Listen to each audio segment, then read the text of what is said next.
ఆంధ్రప్రదేశ్ను అప్పుల ఊబిలోకి నెడుతున్నారు చంద్రబాబు. బాబుగారి అప్పులు 3 లక్షల కోట్లు దాటేశాయి. ఇవాళ ఏకంగా 6,500 కోట్లు అప్పు తీసుకున్నారు. దీంతో 19 నెలల్లో ఇప్పటికే 3 లక్షల కోట్లు దాటేశాయి బాబుగారి అప్పులు. అప్పులు చేయడంలో మొదటి స్థానంలో ఉంది టీడీపీ కూటమి ప్రభుత్వం. వారం కిందటే 4,000 కోట్లు అప్పు చేసి మళ్లీ నేడు మరో 6,500 కోట్లు అప్పు తీసుకోవటం చర్చనీయాంశంగా మారింది. చంద్రబాబు ఆర్థిక విధానాలపై ఆర్థికవేత్తలు సైతం విస్మయం వ్యక్తం చేస్తున్నారు.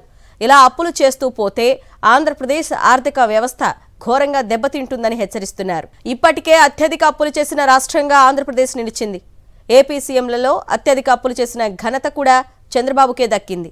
గత ఏడాది డిసెంబర్ 31 నాటికి 2,93,269 కోట్ల అప్పులు చేసింది కూటమి సర్కార్.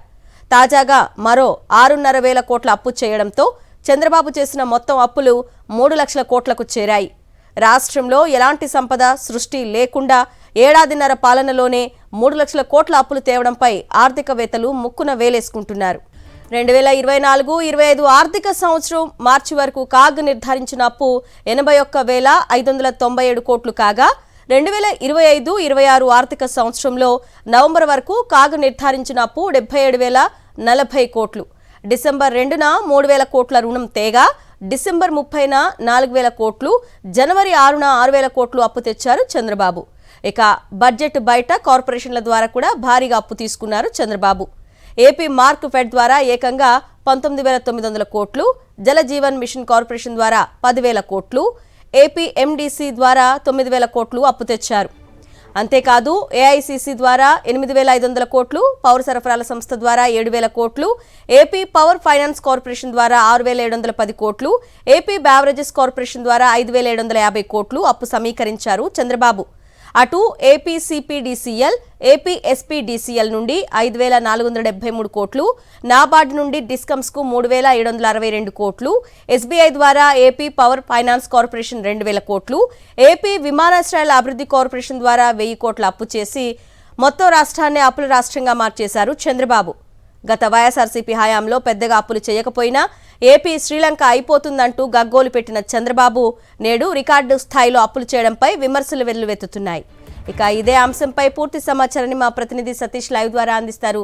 సతీష్, చెప్పండి.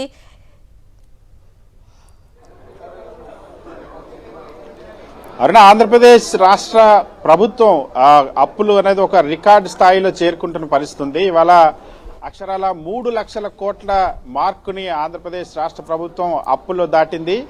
సంపద సృష్టించడంలోనూ ఆదాయాన్ని పెంచడంలోనూ ఘోరంగా విఫలమైనటువంటి చంద్రబాబు ప్రభుత్వం ఆంధ్రప్రదేశ్ రాష్ట్రాన్ని అప్పుల ఊబిలోకి నెట్టేస్తుందని చెప్పడానికి ఈ రోజు చేసినటువంటి అప్పుతో సహా మనం లెక్కలు చూస్తే 3 లక్షల కోట్లకి అప్పు చేరింది. ఈ రోజు రిజర్వ్ బ్యాంక్ లో సెక్యూరిటీల వేలం ద్వారా 6,500 కోట్ల రూపాయలను అప్పులను ఆంధ్రప్రదేశ్ రాష్ట్ర ప్రభుత్వం తీసుకుంది. ఇందులో 1,000 కోట్లను 7.53% వడ్డీతోనూ, మరొక 1,000 కోట్లను 7.64% వడ్డీతోనూ, ఇంకో 1,000 కోట్లు 7.61% వడ్డీతోనూ, ఇంకొక 1,000 కోట్లు 7.60 వడ్డీతోనూ, ఇంకొక 1,000 కోట్లు 7.60 వడ్డీతోనూ, 1,500 కోట్లు 7.59% వడ్డీతో ఈ అప్పులు తీసుకున్నటువంటి పరిస్థితి.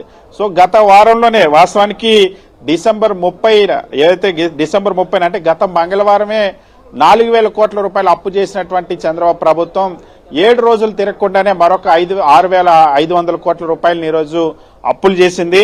సో మొత్తంగా ఇప్పటి వరకు మనం ఈ అప్పులు ఏ విధంగా చేస్తామని, ఏ విధంగా పెరిగాయి మనం చూస్తే గడిచినటువంటి 18 నెలల కాలం అంటే కేవలం ఏడాదిన్నర కాలంలోనే 3 లక్షల కోట్ల రూపాయలను చంద్రబాబు ప్రభుత్వం అప్పులు చేసినటువంటి పరిస్థితి. గతంలో వైఎస్ జగన్మోహన్ రెడ్డి ప్రభుత్వం 5 సంవత్సరాల పాటు ఏదైతే 2019 నుండి 24 వరకు పరిపాలించిన వైఎస్ జగన్మోహన్ రెడ్డి ప్రభుత్వం 5 సంవత్సరాల పాటు బడ్జెటరీ అదేవిధంగా నాన్ బడ్జెటరీకి సంబంధించినటువంటి రుణాలు 3,31,000 కోట్ల వరకు చేశాయని సాక్షాత్ అసెంబ్లీలోనే ప్రస్తుత ఆర్థిక మంత్రి పయ్యావుల కేశవ్ ప్రకటించారు. కానీ అటువంటిది ఈ రోజు చంద్రబాబు ప్రభుత్వం ఏడాదిన్నర కాలంలోనే అందులో 3 లక్షల కోట్ల రూపాయల వరకు అప్పులు తీసుకురావడం అనేది ఇప్పుడు ఆర్థిక శాఖ అధికారులను, ప్రభుత్వ ఉద్యోగులను, ఆర్థిక నిపుణులందరినీ కూడా తీవ్ర ఆందోళన కలిగిస్తుంది. సో ప్రస్తుతం ఇప్పటి వరకు తీసుకున్న అప్పులు కేవలం చంద్రబాబు ముఖ్యమంత్రి అయిన తర్వాత తీసుకున్నటువంటి అప్పుల్లో మనం చూస్తే బడ్జెటరీ రుణాలు 1,72,137 కోట్లు, బడ్జెట్ బయట వివిధ కార్పొరేషన్లు అదేవిధంగా అమరావతి పేరుతో ప్రభుత్వ సెక్యూరిటీలను ద్వారా తీసుకున్నటువంటి రుణాలు 1,27,637 కోట్ల రూపాయలు తీసుకున్నారు. సో ఇందులో ఇప్పటికే కాగ్ కూడా నిర్ధారించింది కొన్ని ఈ అప్పులకు సంబంధించి 2024 ఆర్థిక సంవత్సరానికి సంబంధించి మార్చి వరకు కాగ్ నిర్ధారించినటువంటి అప్పు 81,597 కోట్లు అయితే 2025-26 ఆర్థిక సంవత్సరంలో నవంబర్ వరకు కాగ్ నిర్ధారించినటువంటి అప్పులు 77,040 కోట్లు ఉన్నటువంటి పరిస్థితి. ఇక్కడ వివిధ కార్పొరేషన్ల ద్వారా అదేవిధంగా రాజధాని ద్వారా పూర్తిగా కేవలం అమరావతి పేరుతోనే ఇప్పటి వరకు దాదాపుగా 90,000 కోట్ల రూపాయల ప్రాజెక్టులు నిర్మాణాలు చేపడతామని చెప్పారు. అమరావతి నిర్మాణాలలో భాగంగా ఆ 90,000 కోట్లను కూడా ప్రతి రూపాయి అప్పు తెచ్చి కట్టేటువంటి పరిస్థితి ఉంది. సో అందులో ఇప్పటికే 47,387 కోట్ల రూపాయలను అప్పు తీసుకొచ్చింది అమరావతి నిర్మాణం కోసం. ప్రపంచ బ్యాంక్ అదేవిధంగా ఏషియన్ డెవలప్మెంట్ బ్యాంక్ ద్వారా 15,000 కోట్లు, హడ్కో ద్వారా 11,000 కోట్లు, ఏదైతే ఎన్ఏబిఎఫ్డి ద్వారా 7,500 కోట్లు జర్మనీకి సంబంధించినటువంటి ఆర్థిక సంస్థ, అలాగే నాబార్డ్ ద్వారా 7,387 కోట్లు, కేఎఫ్డబ్ల్యూ ద్వారా 5,000 కోట్లు, ఏపీపీఎఫ్సీఎల్ ద్వారా 1,500 కోట్లు అప్పు చేశారు. సో ఈ అప్పులన్నీ కాకుండా ఈ రోజు మళ్ళీ 6,500 కోట్ల రూపాయలు అప్పులు చేసినటువంటి చంద్రబాబు ప్రభుత్వం 3 లక్షల కోట్లకు ఆంధ్రప్రదేశ్ తన 10 ఏడాదిన్నర పదవీ కాలంలో చేసినటువంటి అప్పుల రికార్డును అప్పుల మార్కును 3 లక్షల కోట్లకు చేరుకునేటువంటి పరిస్థితి ఉంది. చంద్రబాబు గతంలో సంపద సృష్టిస్తాను, సంక్షేమ పథకాలు అమలు చేస్తాను, అభివృద్ధి చేసి చూపిస్తానని చెప్పారు. ఇప్పటి వరకు ఆయన సంపద సృష్టి మాట దేవుడికి వస్తూ ఉన్నటువంటి గతం కంటే కూడా జీఎస్టీ ఆదాయం కూడా తగ్గిపోయి నెగిటివ్ గ్రోత్ ప్రతి నెల నమోదు చేస్తున్నటువంటి పరిస్థితి. మరొక వైపు అప్పుల్లో మనం చూస్తే బడ్జెటరీ రుణాల్లో దేశంలోనే అన్ని రాష్ట్రాల కంటే అత్యధిక శాతం అప్పులు చంద్రబాబు ప్రభుత్వమే, ఆంధ్రప్రదేశ్ రాష్ట్ర ప్రభుత్వం చంద్రబాబు ప్రభుత్వమే చేస్తుందని ఇప్పటికే బడ్జెటరీ అప్పుల్లో కూడా కాగ్ ఇచ్చినటువంటి నివేదికలే స్పష్టం చేసిన పరిస్థితి. సో అప్పుల్లో అత్యంత దారుణమైన అత్యంత చెత్త రికార్డులన్నీ కూడా చంద్రబాబు ప్రభుత్వమే నమోదు చేస్తుంది. ఇది ఆర్థిక శాఖ అధికారులు కూడా, ఎందుకంటే రాబోయేటువంటి మరొక 2 నెలలు ఈ ఆర్థిక సంవత్సరం పూర్తవుతుంది. దీనికి సంబంధించి రెవెన్యూ లోటు, ద్రవ్య లోటు విపరీతంగా పెరుగుతున్నటువంటి పరిస్థితి ఈ ఆర్థిక సంవత్సరంలో. ఇప్పుడు ఈ అప్పులు పెద్ద ఎత్తున పెరగడం, ప్రభుత్వ ఉద్యోగులు గత నెలలో అయితే దాదాపు 15వ తేదీ వరకు కూడా జీతాలు ఇవ్వనటువంటి పరిస్థితి తీసుకొచ్చారు. సో ఇప్పుడు ఆ అవుట్ సోర్సింగ్ కొద్ది చిన్న ఉద్యోగులకి ఇంకా పూర్తి స్థాయిలో జీతాలు అందనటువంటి పరిస్థితి. సో ఈ రాష్ట్ర ప్రభుత్వం ఈ 6,500 కోట్ల రూపాయలు ఈ రోజు అప్పు తీసుకొచ్చింది. మరి దీన్ని వేటి కోసం వినియోగిస్తారు? ఇప్పటి వరకు అయితే ప్రజలకు ఇచ్చినటువంటి హామీలు, సూపర్ 6 లో ఉన్నటువంటి హామీలు, ప్రధానమైనటువంటి హామీలు కూడా అమలు చేయనటువంటి పరిస్థితి ఉంది. ఎటుపోతుంది అప్పు అన్నది ప్రతిపక్షం ప్రశ్నిస్తున్నటువంటి ప్రశ్న. దానికి రాష్ట్ర ప్రభుత్వం ఏం సమాధానం చెప్తుందో చూడాలి. ఈ రోజు మంగళవారం అప్పు 6,500 కోట్ల రూపాయలను చంద్రబాబు ప్రభుత్వం చేసింది. దీంతో ఆంధ్రప్రదేశ్ రాష్ట్ర ప్రభుత్వం గడిచిన 18 నెలలుగా చంద్రబాబు సారథ్యంలో చేసినటువంటి అప్పు 3 లక్షల కోట్లు చేరుకున్నటువంటి పరిస్థితి. Aruna. Okay Satish, thank you. Andhra Pradesh ను అప్పుల ఊబిలోకి నెడుతున్నారు చంద్రబాబు. కూటమి వచ్చాక చంద్రబాబు చేసిన అప్పులు 3 లక్షల కోట్లు దాటేశాయి. ఇవాళ ఏకంగా 6,500 కోట్లు అప్పు తీసుకున్నారు.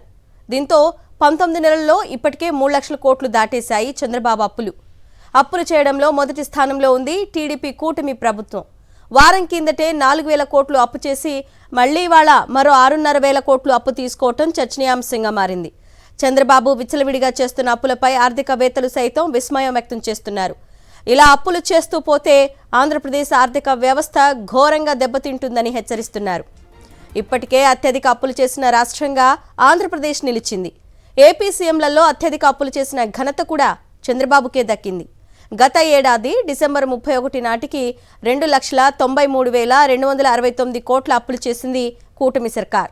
తాజాగా మరో 6,000 కోట్ల అప్పు చేయడంతో చంద్రబాబు చేసిన మొత్తం అప్పులు 3 లక్షల కోట్లకు చేరాయి.